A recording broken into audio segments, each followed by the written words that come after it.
सो hey guys, मेरा नाम है सफल बिशन और आज हम स्टार्ट करने जा रहे हैं हमारा ज्योमेट्रिकल ऑप्टिक्स का लेक्चर नंबर 19। और ये हमारे ज्योमेट्रिकल ऑप्टिक्स का लास्ट लेक्चर होगा और इसमें हम एप्लैनेटिज्म या फिर एप्लैनेटिक पॉइंट्स की बात करेंगे।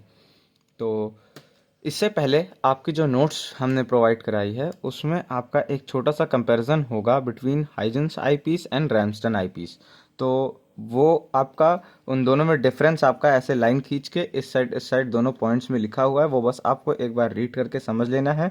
वही चीज़ है जो मैं रैम्सटन आईपीस या फिर हाइजेंस आईपीस बताते वक्त वो सारे पॉइंट्स बताया था, बस वहाँ पे वो सारे पॉइंट्स एक साथ लिखे हुए हैं।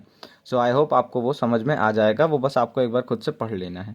तो आइए चलिए स्टार्ट करते हैं आज का टॉपिक एप्लैनेटिज्म या फिर एप्लैनेटिक पॉइंट्स। तो आज का जो हमारा टॉपिक रहेगा उसका नाम है एप्लैनेटिक पॉइंट्स एंड एप्लैनेटिज्म। इसी को हम क्या कहते हैं? प्लैनेटिज्म। देखिए, एप्लैनेटिज्म को समझाने से पहले हम चलते हैं आपको कुछ तरह के दोष के बारे में समझाने, बिकॉज उस दोष को हटाने मतलब वो दोष जिस तरह के दोष मतलब कि एब्रेशन एब्रेशन मतलब कि जैसे हमने स्फेरिकल एब्रेशन की बात की थी, क्रोमेटिक एब्रेशन की बात की थी, तो वैसे ही आपका एक तरह का एब्रेशन होता है या फिर कह सकते हैं उसको दोष होता है आपके लेंस में। अगर वो टाइप का उस पर्टिकुलर टाइप का दोष अगर हट जाता है, मैं नाम बताऊंगा अभी उसका, अगर वो दोष हट जाता है या फिर जो लेंस उस तरह के एब्रेशन से फ्री होता है उसको हम क्या कहते हैं? एप्लैनेट मतलब उस तरह के लेंस को हम एप्लैनेटिक लेंस कहते हैं, या फिर आप उस तरह के लेंस के सरफेस को हम क्या कहते हैं? एप्लैनेटिक सरफेस कहते हैं। तो आइए चलिए पहले हम आपको रिवाइज करा दें कि आपका जो स्पेरिकल कहते हैं आप स्पेरिकल एब्रेशन था वो क्या था। तो जब हम स्पेरिकल एब्रेशन की बात करते हैं तो हम वहाँ पे एक कॉन्वेक्स लेंस से आपको समझाए थे। तो मान लेते हैं ये हमारी प्रिंसिपल एक्सिस है और ये हमारा कोई एक कॉन्वेक्स लेंस है।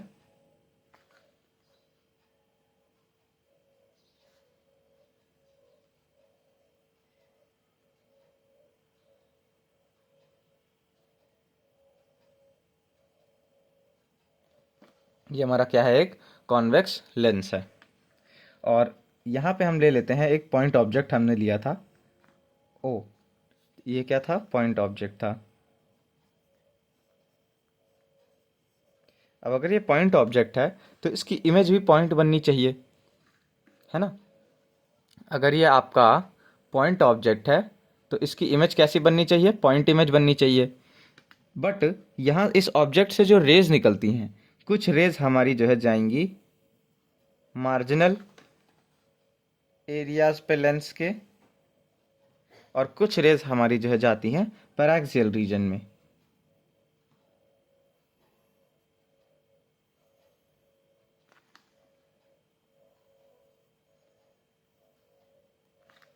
ये हमारा मार्जिनल एरिया होता है और ये हमारा पैराक्सियल रीजन होता है। ये पैराक्सियल रीजन होता है, ये मार्जिनल एरिया होता है। तो अब हम अगर बात करें तो जैसे कि हमने बताया था आपको कि हम जब स्पेरिकल एब्रेशन आपको समझाते थे तो वहाँ पे हम क्या करते थे? इस लेंस को हम ढेर सारे प्रिज्म के सेक्शन में बांट देते थे। अब ये जो टॉप वाला सेक्शन होता था प्रिज्म का, इसका सबसे ज़्यादा एंगल होता था। तो प्रिज्म एंगल अगर ज़्यादा होता था तो हम सबको पता है कि एंगल ऑफ डेविएशन भी ज़्यादा होता था। इस वजह से जो मार्जिनल रेस थी ये ज़्यादा डेविएशन एक्सपीरियंस करती थी, और ज़्यादा डेविएट करने के बाद ये आपके इस तरह से आके मिल जाती थी।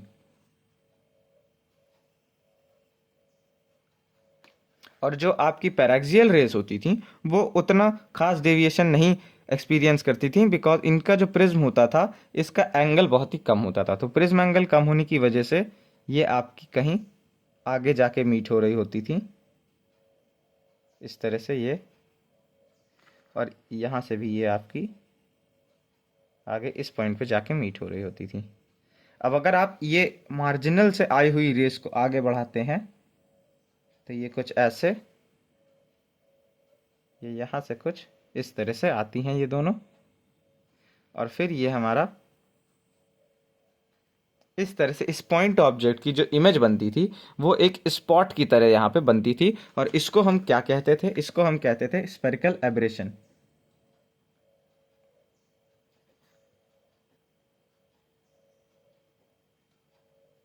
इसको हम कहते थे स्फेरिकल एब्रेशन।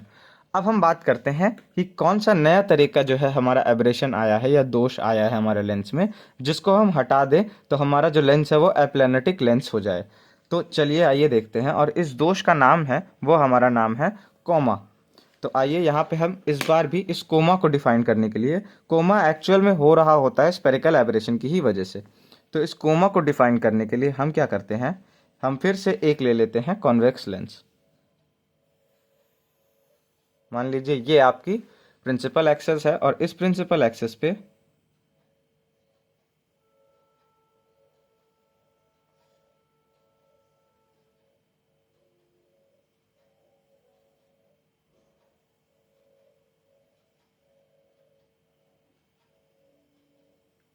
ये आपने ले लिया कॉन्वेक्स लेंस।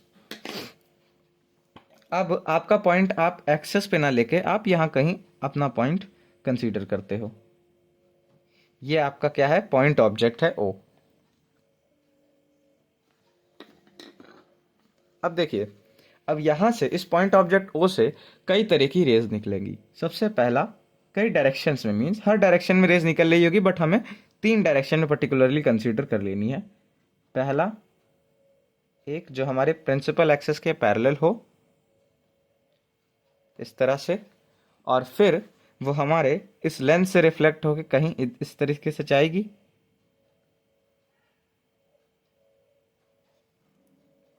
और दूसरी हमारी जो लेंस के ऑप्टिकल सेंटर से होके जा रही होगी,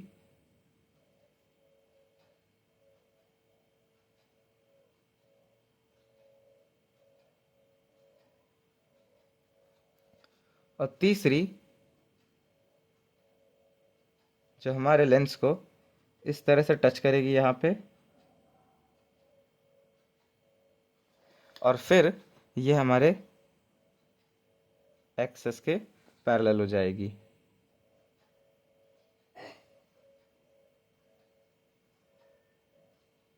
ये तो ये 3 रेज निकली, और इसको हम कह देते हैं कि ये ब्लू रेज हैं। इस ऑब्जेक्ट से ये एक वाइट लाइट सोर्स था, जिससे जो ब्लू रेज हैं वो इस तरह से निकली, या आप कह लीजिए कि इस ऑब्जेक्ट से कई कलर्स की वो लाइट निकल रही है। तो ब्लू वाली हमारी इस तरह से ट्रेवल की और यहाँ जाके अपनी इमेज बनाई।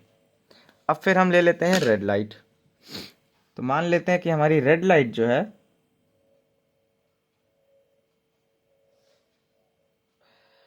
वो कहीं इस तरह से ट्रेवल करेगी ऐसे, और फिर से ये यहाँ से एक्सेस के पैरेलल हो जाएगी,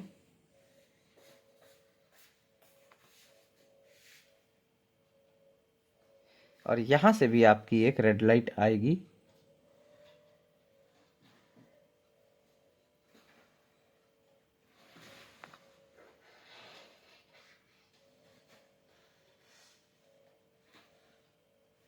जो कि आपके इस डायरेक्शन में जाएगी, है ना, ऐसे।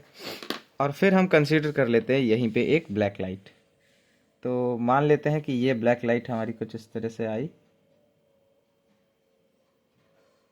यहाँ पे टकराई, और ये हमारा स्ट्रेट ट्रेवल हुआ ऐसे, और ब्लैक लाइट हमारी कुछ यहाँ आई,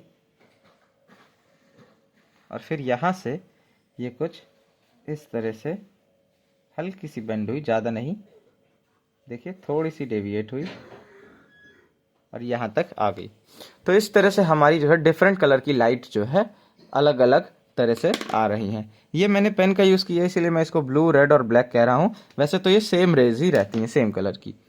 तो ये दिखा रहा है कि यहाँ इस पॉइंट ऑब्जेक्ट से रेज निकल रही हैं, और हमारे जो लेंस है उसके सरफेस पे अलग अलग जगह पॉइंट कर रही हैं, और अलग अलग जगह पॉइंट करने वाली जो रेज हैं वो अलग अलग जगह इमेज बना रही हैं, है ना। अब अगर हम ब्लू वाली रेज को आगे फॉरवर्ड करें तो ये कुछ इस तरह से आगे चली जा रही होंगी, है ना। रेड वाली को फॉरवर्ड करें तो ये इस तरह से आगे जा रही होंगी, और ब्लैक वाली को फॉरवर्ड करें तो ब्लैक वाली हमारी यहाँ पे पॉइंट इमेज एक्चुअली में बना रही है। चलिए अब इसके बाद अगर हम ध्यान से देखें इस पॉइंट ऑब्जेक्ट की, अब अगर हम इमेज फाइंड आउट करने जाएंगे तो वो हमारी इमेज आपको इस तरह से कुछ आएंगी।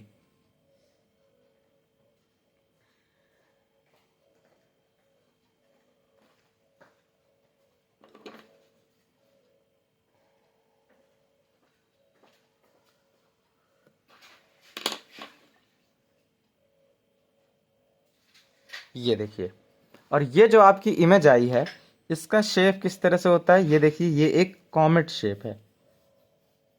इसका शेप किस तरह से है, ये एक कॉमेट शेप है। हमारा जो ऑब्जेक्ट है वो कॉमेट शेप का तो था नहीं, वो एक पॉइंट ऑब्जेक्ट था। और पॉइंट ऑब्जेक्ट की जो इमेज आ रही है वो एक कॉमेट शेप इमेज आ रही है। इसका मतलब क्या कि ये एक तरह का यहाँ पे दोष है लेंस में हमारे, तभी इस तरह की इमेज बन रही है। अब अगर हमारे लेंस में दोष है तो इसको जानते हैं, इसको हम कहेंगे spherical and spherical aberration and coma. तो ये इस दोष का या कह सकते हैं इस एबरेशन का नाम होता है spherical aberration and coma. Coma हम इसलिए कहते हैं क्योंकि इसका शेप इमेज का कॉमेट टाइप का रहता है, और स्पेरिकल एबरेशन इसलिए कहते हैं क्योंकि ये हमारे स्पीयर, ये जो हमारी लेंस की सरफेस है इसकी वजह से हुआ है। आइए अब चलते हैं एप्लैनेटिज्म या फिर एप्लैंटिक पॉइंट्स को समझने। तो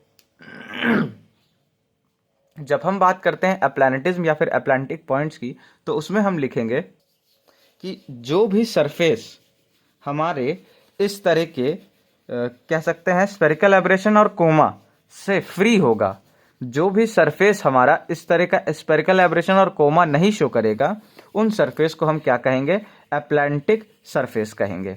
और उस सरफेस के लेंस को हम एप्लैंटिक लेंस कह सकते हैं, और इसी चीज को, उस लेंस की इस गुण को, उस वर्च्यू को हम क्या कहेंगे, एप्लैनेटिज्म कहेंगे। तो यहीं पे आप इसको डिफाइन करते हैं कि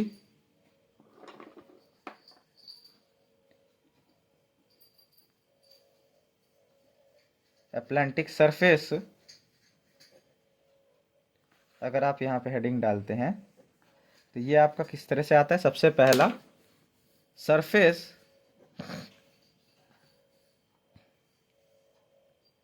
विच are free from, surface which are free from, surface जो कि हमारे फ्री है किससे, surface which are free from spherical aberration and coma.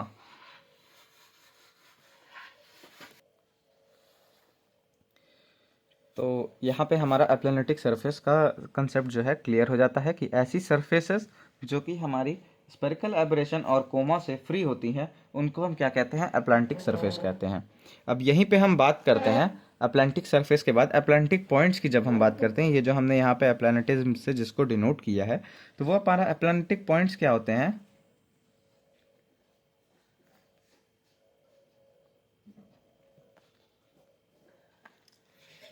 तो एप्लैंटिक पॉइंट्स जो हमारी ये इमेज, अरे सॉरी ऑब्जेक्ट, और ये जो हमारी इमेज आ रही है आई, तो ये जो हमारी जिस पॉइंट पे बन रही है या फिर जहाँ से शुरू हो रही है, एक्चुअल में एप्लैंटिक पॉइंट्स हमारे वो पॉइंट्स होंगे ना। जैसे कि एप्लैंटिक पॉइंट्स अगर यहाँ पर डिफाइन किए जाते, तो ये जो हमारा सरफेस होता ना, ये हमारे ये कॉमेट शेप की इमेज नहीं शो करता। ये जो हमारा सरफेस है ये हमारे एक पॉइंट इमेज शो करता, और अगर हम मान लेते हैं कि वो पॉइंट इमेज यहाँ पे शो हो रही होती, तब उस केस में हमारा ये पॉइंट ऑब्जेक्ट का पॉइंट ये वाला, और इमेज की पोजीशन हमारी ये वाली पॉइंट, ये दोनों हमारे क्या कहलाते, ये दोनों हमारे कहलाते एप्लैंटिक पॉइंट्स कहलाते।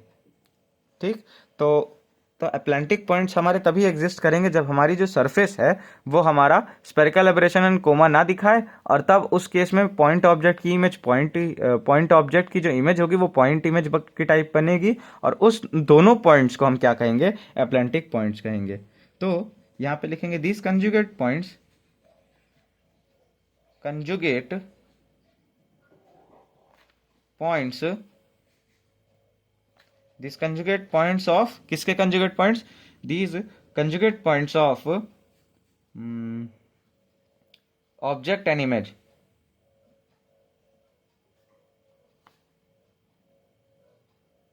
ब्रैकेट में लिख लीजिएगा, these conjugate points of object and image are called Atlantic points.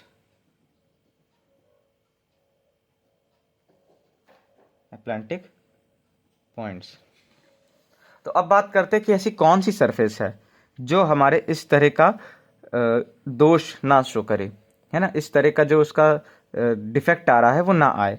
तो चलिए उसके लिए हम आपको यहाँ पे एक स्फेरिकल सरफेस कंसीडर करते हैं।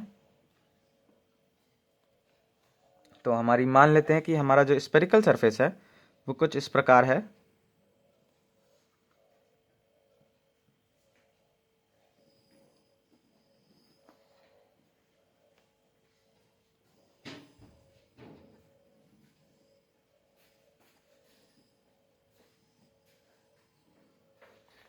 चलिए अब इस स्फेरिकल सरफेस का हमारा एक प्रिंसिपल एक्सेस हम कंसीडर करेंगे यहाँ पे, जो कि इस स्फेरिकल सरफेस के सेंटर से होके जा रहा होगा। इस तरह से ये हमारे सेंटर से होके जाने वाली लाइन जो है हमारे इस स्फेरिकल सरफेस की प्रिंसिपल एक्सेस हो जाएगी। अब अगर हम यहाँ पे ध्यान से देखें तो ये जो सेंटर वाला पॉइंट था ये तो हमारा सी हो जाएगा, और यहाँ से यहाँ तक का जो डिस्टेंस हो जाएगा वो हमारा रेडियस ऑफ कर्वेचर आर कहलाएगा। ये हमारा सेंटर ऑफ कर्वेचर और ये हमारा रेडियस ऑफ कर्वेचर। हम कंसीडर करते हैं कि यहाँ पे कोई हमारा क्या है, एक पॉइंट ऑब्जेक्ट है, ये अंदर यहाँ कहीं इस स्फेरिकल सरफेस के अंदर हमारा कोई एक पॉइंट ऑब्जेक्ट है ओ, जिसका डिस्टेंस हमने सेंटर से माना है। ऐसा है नहीं, हमने क्या माना है ये भी हम बताते हैं। उससे पहले हम बता दें कि ये जो हमारा स्फेरिकल सरफेस है इसके अंदर का जो मीडियम है ये हमारा म्यू2 है। सपोज मान लेते हैं ग्लास है, ग्लास का स्पीयर है, और ये जो बाहर का मीडियम है ये म्यू, या फिर इसको म्यू1 कह लेते हैं, इसको म्यू2 कह लेते हैं। तो ये हमारा क्या है, म्यू1 है, और ये हमारा क्या है, म्यू2 है। तो ग्लास का जो मीडियम है या हमारे स्पीयर के अंदर का जो मीडियम है वो क्या है, म्यू1 से डिनोट किया गया है, और जो बाहर है उसका उस मीडियम का जो हमारा रिफ्रैक्टिव इंडेक्स है वो म्यू2 से डिनोट कर रहे हैं हम। तो म्यू2 हमारा मान लेते हैं एयर है, और ये हमारा ग्लास है। अब ये हमारा कोई एक पॉइंट ऑब्जेक्ट है, और इस ऑब्जेक्ट की जो डिस्टेंस हमने मानी है, ऐसा हमने माना है, ऐसा हमने कैलकुलेट करके रिजल्ट नहीं आया है, ये हमारा इसका जो डिस्टेंस है यहाँ से यहाँ तक सेंटर ऑफ कर्वेचर से, ये हमारा कितना आया है, ये हमारा आया है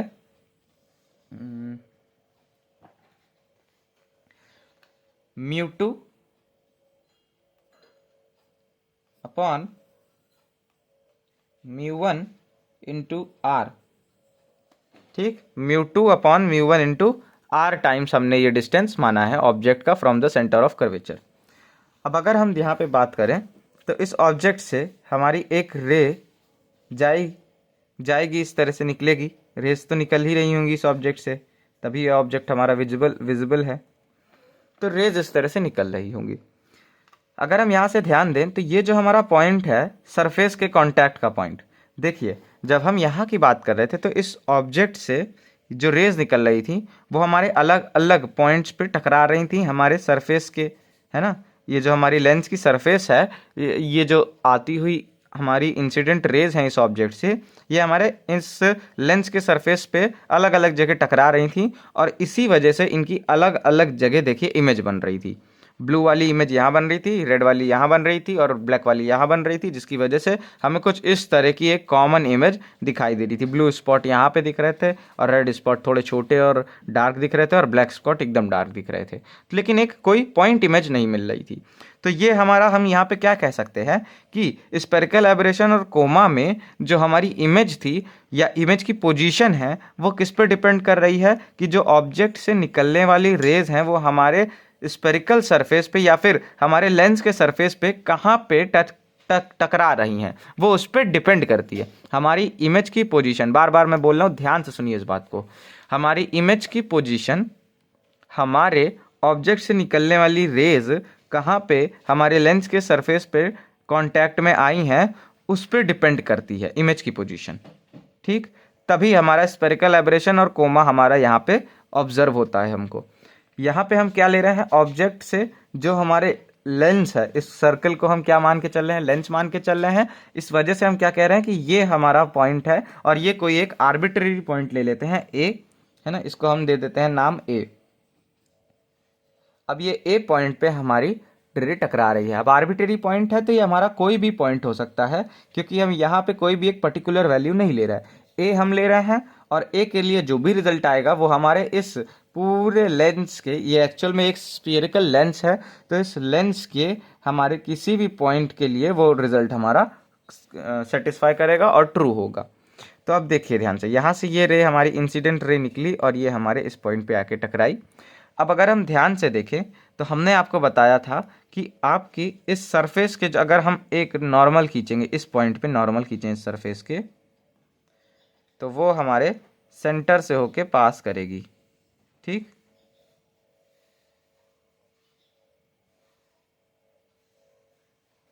वो हमारे सेंटर से होके पास करेगी यहाँ की नॉर्मल। ये क्या है, हमारी नॉर्मल है।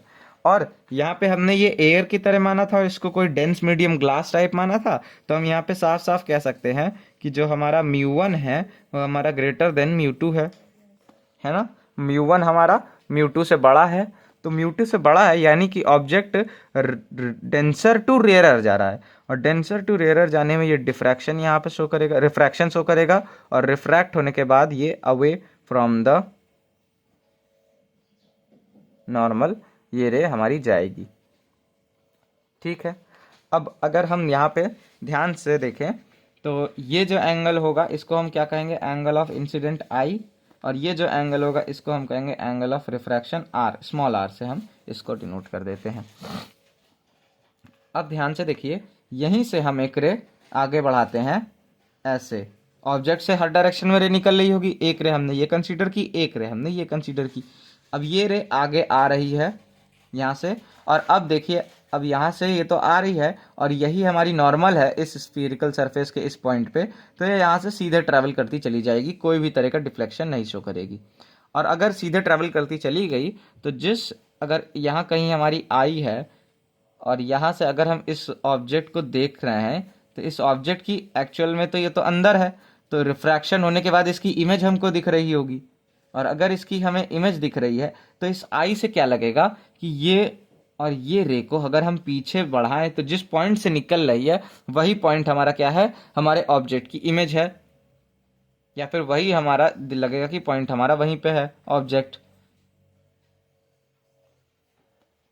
तो अगर हम इन दोनों को आगे बढ़ाएं तो ये देखिए ये कुछ हमारी इस तरह से आएगी, ये कहीं यहां से हमारी रे निकलते हुए दिखेगी इस पॉइंट से, ये एक्चुअल में डॉटेड लाइन होगी,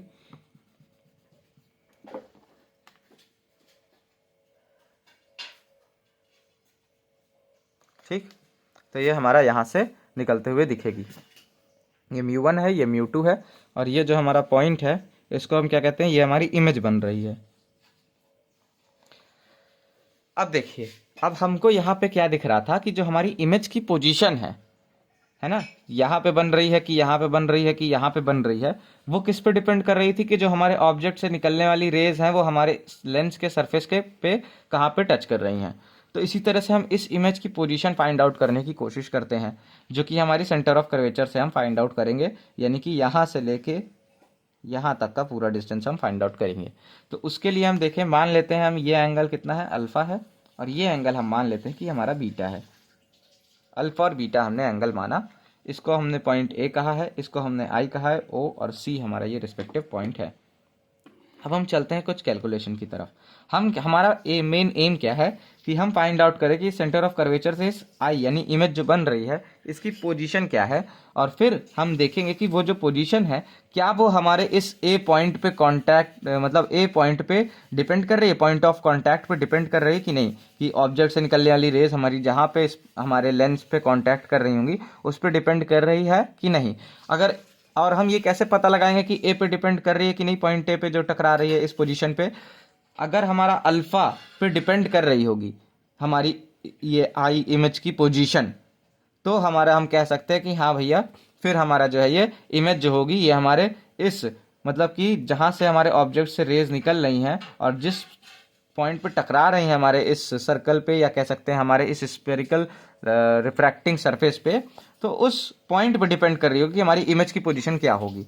तो अगर यहाँ होगी तो फिर और दूर होगी, यहाँ होगी तो और दूर होगी, यहाँ होगी तो और दूर होगी। और अगर अल्फा पे डिपेंड नहीं कर रही है, इसका मतलब कि ये हमारी जो इमेज की पोजीशन है ये इंडिपेंडेंट है कि हमारी जो ऑब्जेक्ट से निकलने वाली रेज है वो हमारे सरफेस के कहाँ पे किस पॉइंट पे टकरा रही हैं। इसका मतलब चाहे जिस पॉइंट पे भी टकराए इमेज हमारी यहीं बनेगी, और इसका मतलब कि हमारे पॉइंट ऑब्जेक्ट की हमारी पॉइंट इमेज आएगी। और यहाँ से हम कह सकते हैं कि यह हमारा स्पेरिकल एब्रेशन और कोमा नहीं शो करेगा, है ना। यानी कि ये जो सरफेस होगी वो हमारे स्पेरिकल ऑपरेशन और कोमा से फ्री होगी, यानी कि ये कैसी अप्लैनेटिक सरफेस होगी हमारी। तो आइए चलिए इसके नेसेसरी कैलकुलेशंस की तरफ चलते हैं। और इसके नेसेसरी कैलकुलेशन करने से पहले आपको यहाँ पे लेना होगा स्नेल्स लॉ का एप्लीकेशन। तो यहाँ पे अगर हम स्नेल्स लॉ अप्लाई करते हैं तो क्या कह सकते हैं यहाँ पे, फ्रॉम स्नेल्स लॉ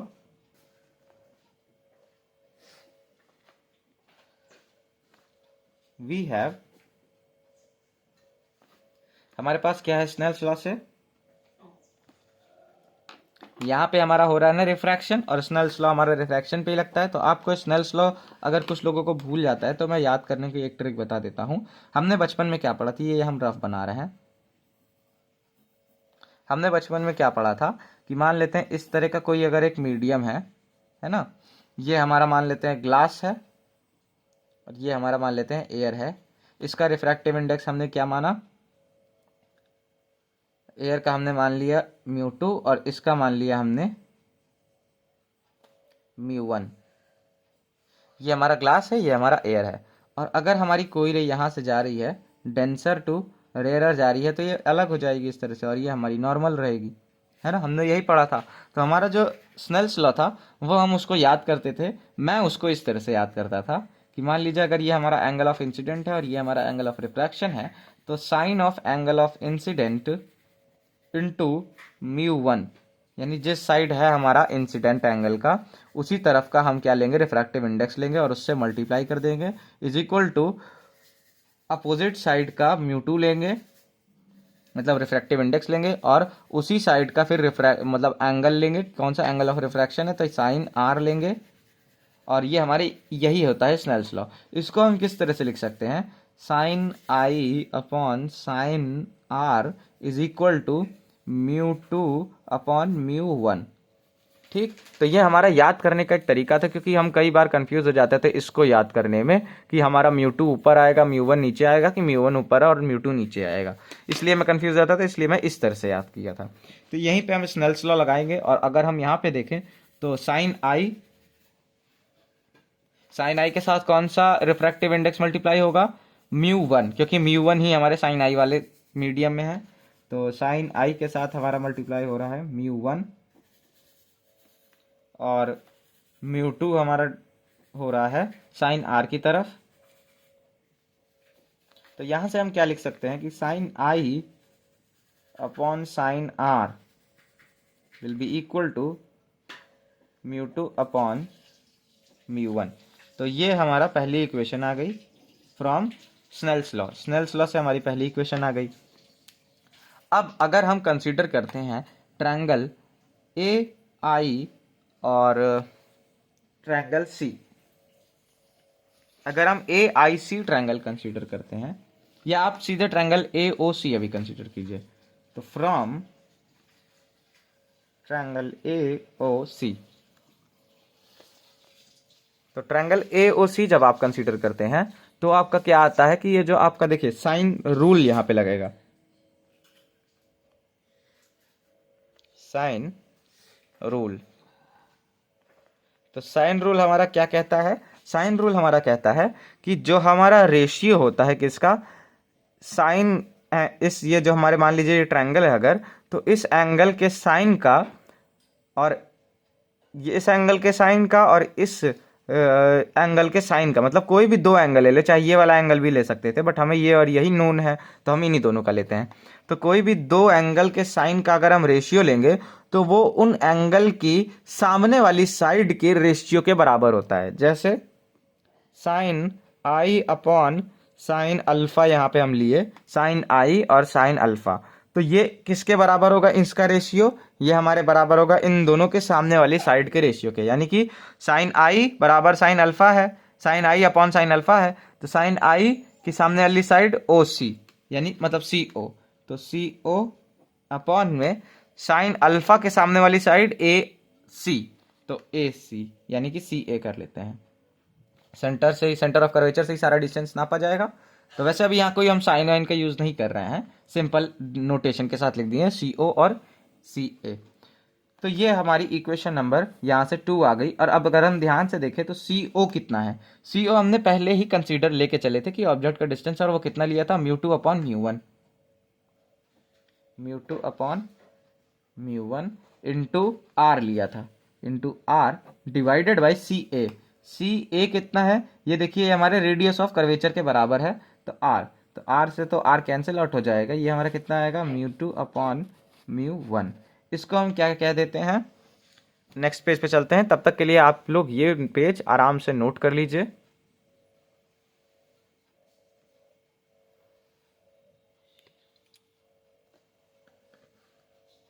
आराम से इस पेज को पॉज करके नोट कर लीजिए।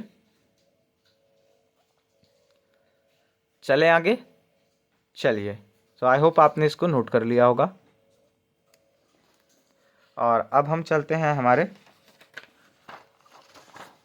नेक्स्ट पेज की तरफ।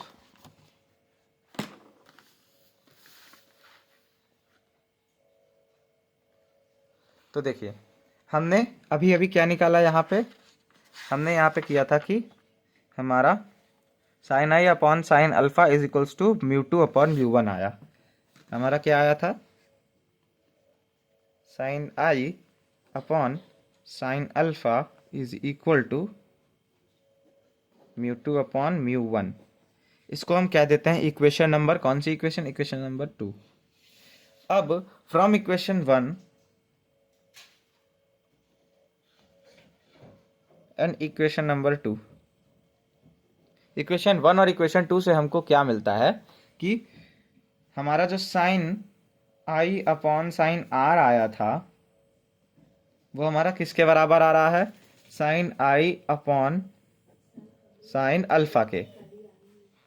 तो अगर ये इसके बराबर आ रहा है तो साइन आई कैंसिल आउट हो जाएगा, और ये हमको देगा कि sine r is equal to sine alpha, alpha के बराबर देगा। यहाँ से हमारा क्या दिख सकते हैं कि जो एंगल आर है वो हमारे एंगल अल्फा के बराबर आ रहा है, और ये हमारी तीसरी इक्वेशन हमारे सामने आ गई।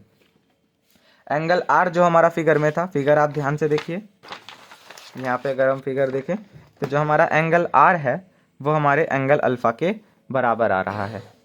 ठीक, तो हमको बार बार पीछे ना पलटना पड़े, इसलिए हमने यहाँ पे एक फिगर जो हमारा था उसको यहाँ पे बना के रख लिया है। तो अब हम चलते हैं कि ये हमारा एंगल रिफ्रैक्शन जो आया है, जहाँ पे हम किसकी बात कर रहे हैं, इस रिफ्रैक्शन की, ये हमारा किसके बराबर आया है, इस एंगल अल्फा के बराबर आ गया है। और ये जो सरफेस थी इसको हमने नाम दिया था एस और एस डैश। ठीक, इस सरफेस को आप नाम दे लीजिएगा एस एस डैश, हम इस सरफेस को नाम दिए थे।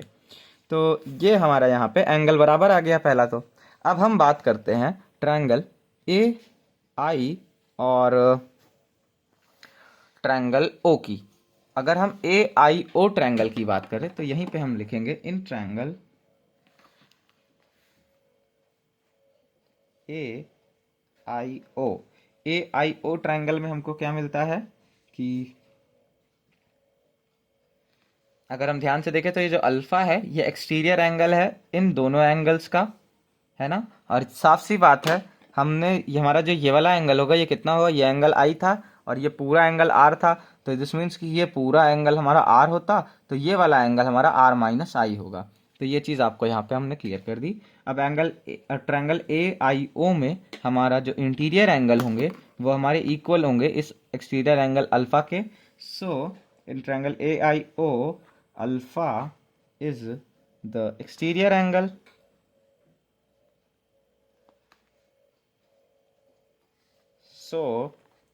तो alpha is equal to angle beta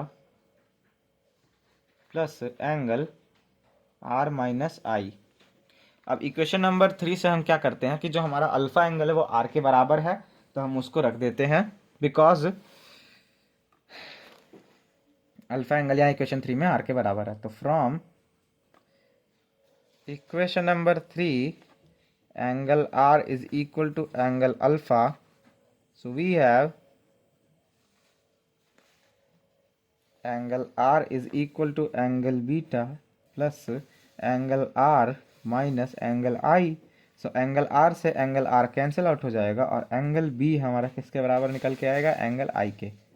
तो ये हमारी एक और इक्वेशन आ गई, इक्वेशन नंबर 4। यहाँ से हमारा क्या हो गया कि जो एंगल हमारा आई है ये हमारे एंगल बीटा के बराबर आ गया है। और अगर हमारा एंगल आई एंगल बीटा के बराबर आ गया है तो अब हम यहाँ पे क्या लिख सकते हैं, अब हम यहाँ पे कंसीडर करते हैं ट्रायंगल ए आई और सी। ठीक, अगर हम यहाँ पे ट्रायंगल ए आई सी जब कंसीडर करेंगे और यहाँ पे जब हम साइन रूल लगाएंगे तो क्या मिलेगा हमको, in triangle A I C using sine rule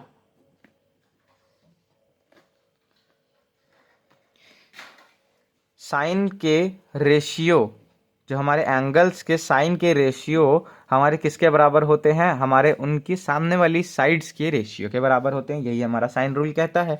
तो हम चलिए लेते हैं यहाँ पे साइन ये वाला एंगल और ये वाला एंगल कितना है, एंगल आर के बराबर है। तो sine r upon sine beta is equal to इनके सामने वाली साइड्स, यानी कि इस एंगल के सामने वाली साइड क्या है, C I, is equal to C I upon इस एंगल बीटा के सामने वाली साइड क्या है, C A which is equal to C I कितना है, सी आई का सी आई ही रहेगा, हमको नहीं पता है, और सी ए कितना है, आर रेडियस आर के बराबर। Sine r upon sine beta, sine r क्या है हमारा, साइन आर तो हमारा आर ही रहेगा, साइन बीटा को हम यहाँ पे क्या लिख सकते हैं, साइन आई। तो साइन आर इज अपॉन में sine i is equal to C I upon r. यहाँ पे हम क्या लिख सकते हैं, सिंस, या फिर लिख सकते हैं angle beta is equal to angle I. तो अब हम यहाँ पे, ये आपने नोट कर लिया है, अगर नहीं नोट किया है तो उसको नोट कर लीजिए, पॉज करके आराम से इसको नोट कर लीजिए आप। सो आई होप आपने इसको नोट कर लिया होगा। और अब चलते हैं हम अपने अगले स्टेप की तरफ। तो मैं इसको यहाँ पे कर दे रहा हूँ। तो जो हमारा साइन आर अपॉन साइन आई है, सी आई क्या है, अगर हम फिगर में ध्यान से देखें, सी आई जब हम ध्यान से देखें तो ये हमारी क्या है, पोजीशन है इस इमेज की, है ना। तो पोजीशन ऑफ इमेज हमारी यहाँ से निकालते हैं। तो सी आई जो आएगी वो कितनी आएगी, sine r upon sine i into capital R times, है ना। और sine r upon sine i कितना है, हम जानते थे कि साइन आई अपॉन साइन आर हमारा कितना आ रहा है, ये हमारा आ रहा था म्यू 2 अपॉन म्यू 1, है ना। तो हमारा sine r upon sine i mu 1 upon mu 2 आएगा। तो पोजीशन सी आई हमारा क्या है, एक नोटेशन है, हमने आपको पहले भी बताया था, N1 L2 और L1 F1 या L2 P2, ये सब हमारे क्या थे, नोटेशन थे। तो इनको हम साइन वाइज तो नहीं लेते थे। तो इसी तरह से हमारा सी आई क्या है, ये हमारी नोटेशन है किसकी, कि हमारी जो इमेज की पोजीशन है वो कहाँ पे होगी। तो ये हमारी C I is equals to कितनी आ रही है, sine r upon sine i की बजाय हम यूज करेंगे mu 1 upon mu 2 into r. तो हमारी जो इमेज की पोजीशन आ रही है ये सेंटर ऑफ कर्वेचर से कितनी आ रही है, mu 1 upon mu 2 into r times. अब अगर हम देखें तो इस पोजीशन में क्या कहीं से भी आपका एंगल अल्फा इन्वॉल्व है, सी आई की पोजीशन में, मतलब कि इमेज की पोजीशन में एंगल अल्फा इन्वॉल्व नहीं है। तो यहीं से हम कह सकते हैं कि hence the image of the object, या आप लिख सकते हैं point object O is independent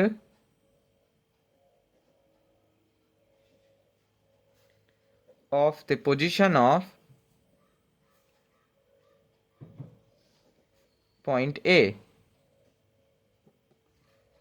इस ए पॉइंट की पोजीशन से इंडिपेंडेंट है हमारी इमेज की पोजीशन, यानी कि ये ए पॉइंट हमारे इस स्फेरिकल सरफेस के किसी भी पॉइंट पे हो, इमेज हमारी यहीं बनेगी, यानी कि इस object O, point object O की इमेज हमारी हर वक्त यहीं बनेगी, चेंज नहीं होगी। इसका मतलब this implies the surface S dash, ये जो एस और एस डैश वाली हमारी सरफेस है, ये हमारे इज फ्री फ्रॉम, कहाँ से फ्री है, इज फ्री फ्रॉम, किससे फ्री है, स्फेरिकल एंड स्फेरिकल एब्रेशन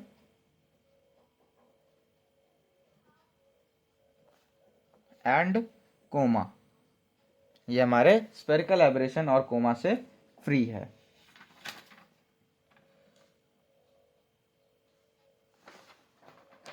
और इन्हीं दोनों पॉइंट्स को, इस ऑब्जेक्ट ओ और आई पॉइंट को, and these points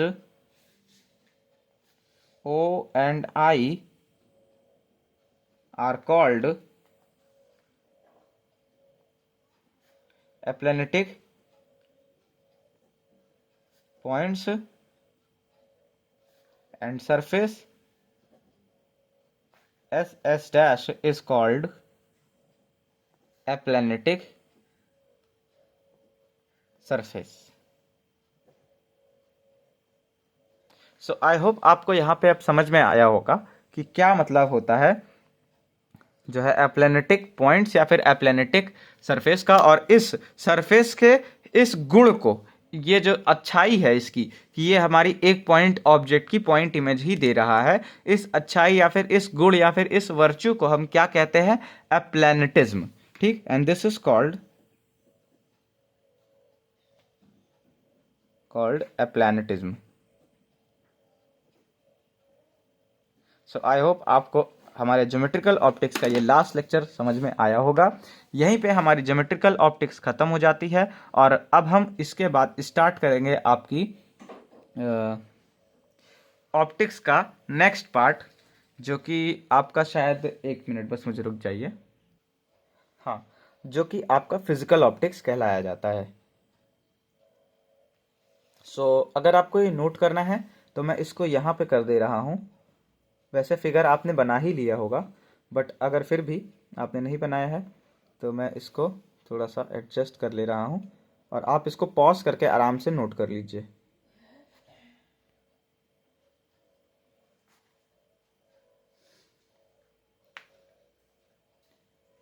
so I hope आपने इसको नोट कर लिया होगा आराम से, और चलिए यहीं पे हम ये लेक्चर ख़त्म करते हैं, मिलते हैं नेक्स्ट लेक्चर में, तब तक के लिए पढ़ाई करते रहिए। All the very best.